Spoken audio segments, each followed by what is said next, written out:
Hi everyone, this is Revealing the Narc. Welcome to my channel. I'm so excited you're here.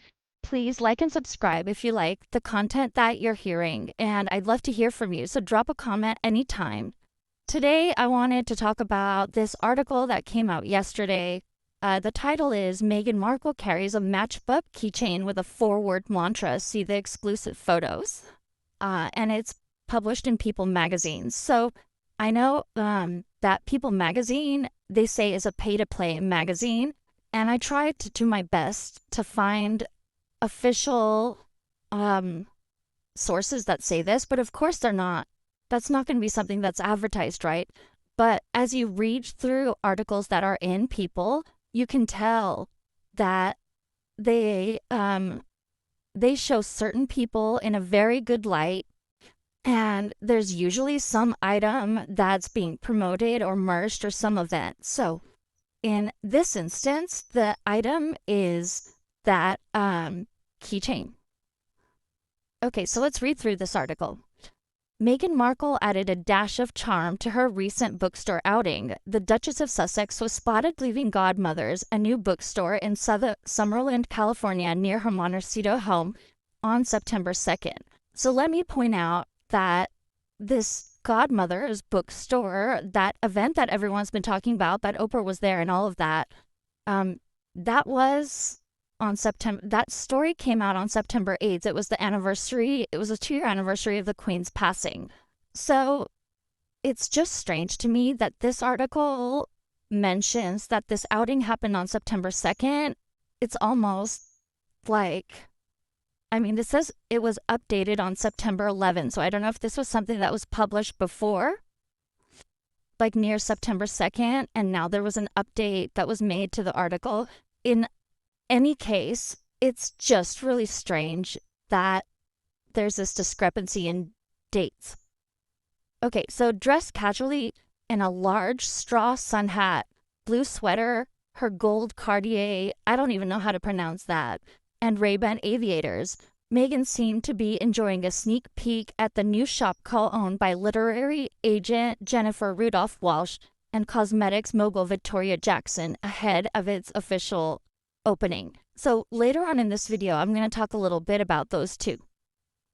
As she left the bookstore, Meghan, 43, was seen sporting a leather matchbook keychain by Anya Hindmarch.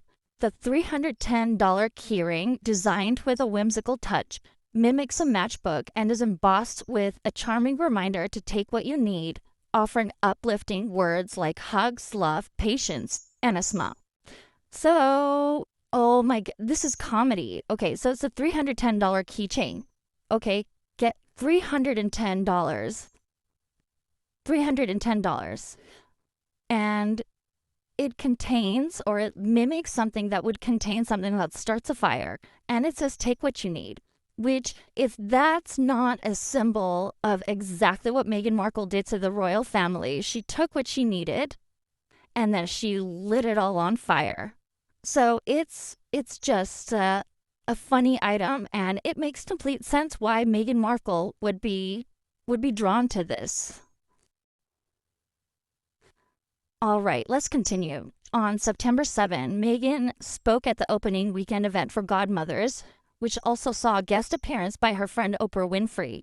In her remarks, she thanked the bookstore's founders for not just creating the space, but for holding the space for so many people to feel seen through the pages, either in laughter, in grief, in feeling less alone.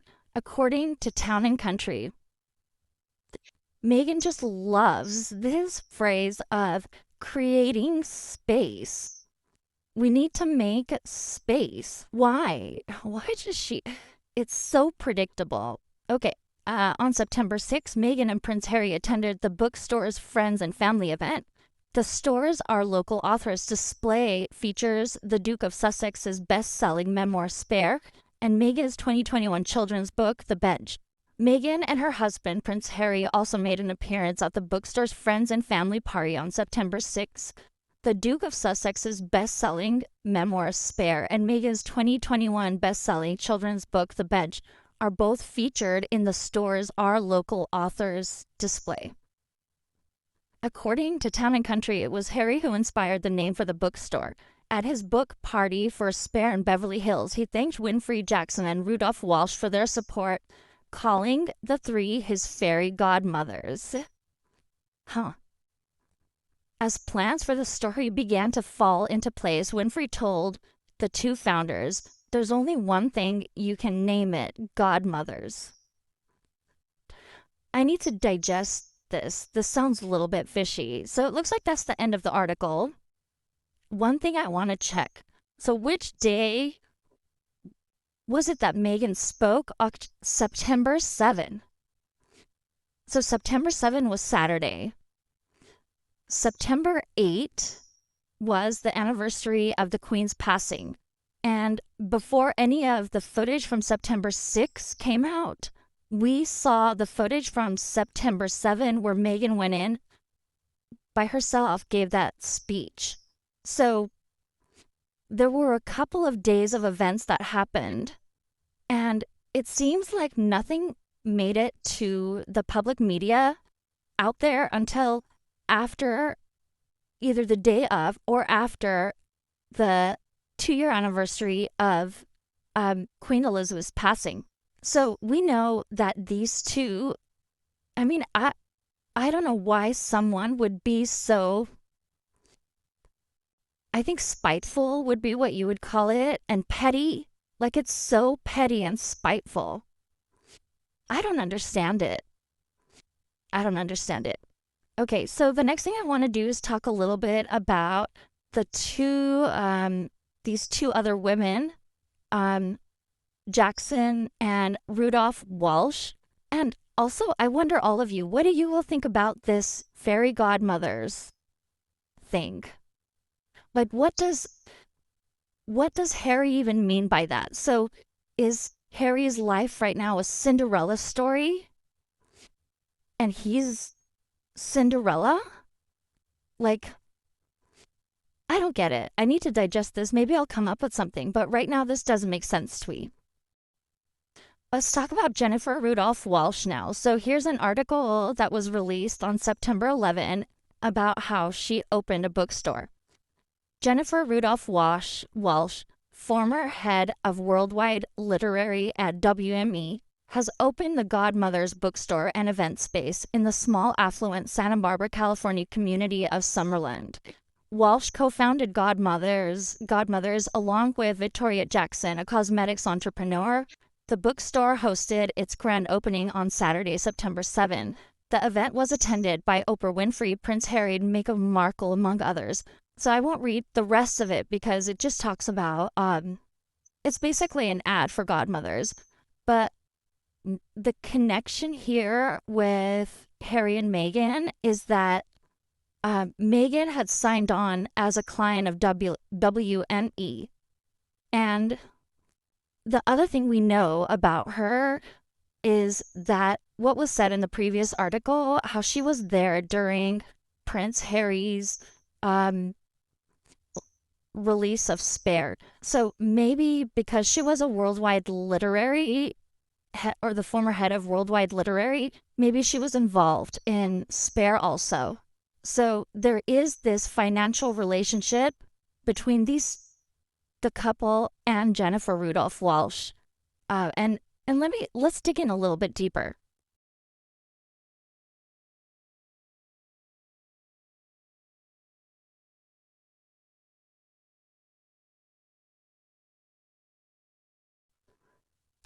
I always end up going down these rabbit holes. So I found this article published in 2023, and this is when Meghan Markle signed with WME.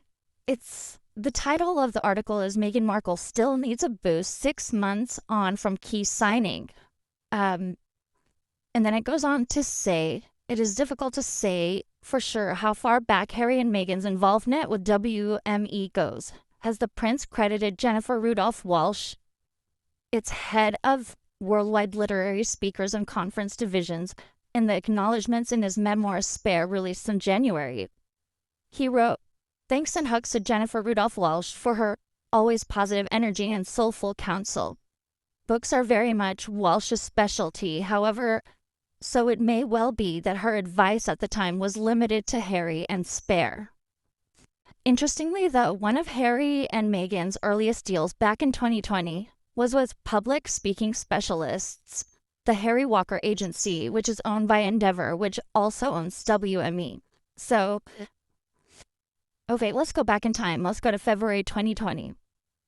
One of the first events Harry and Meghan had was a secret. I want to say it was secret because I don't think the royal family knew about it. But in February of 2020, they flew to Miami and Prince Harry spoke at a JP Morgan event.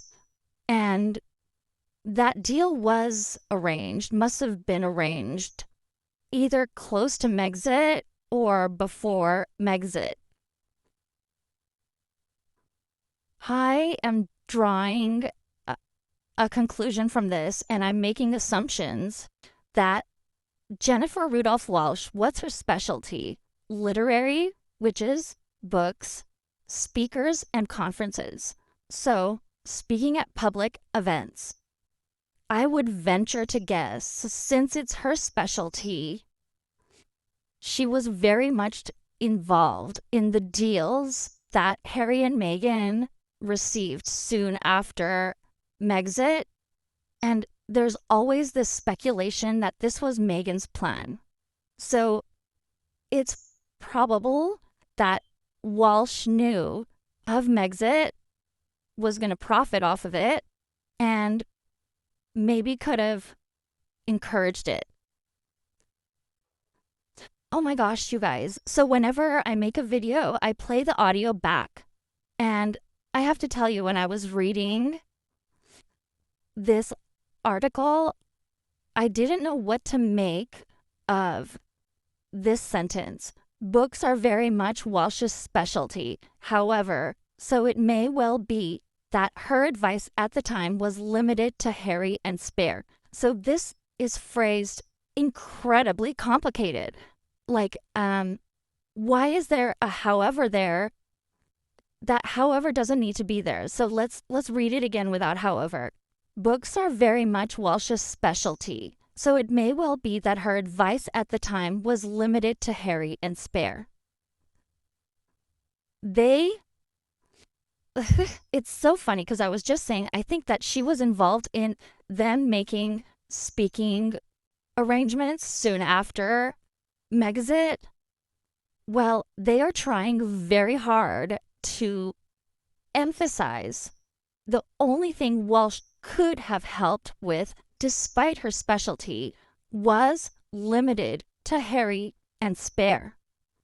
I have just created a rabbit hole that I want to look into. I want to find out exactly how involved these first deals were with Meghan and Harry soon after Megxit. I think I'm going to end the video here for today. I think I've opened a new can of worms, but I'm excited to talk about it. And I just want to say, if this content is interesting to you or you like it, please like and subscribe. It goes a long way and I appreciate it a lot. Have a good day. Bye.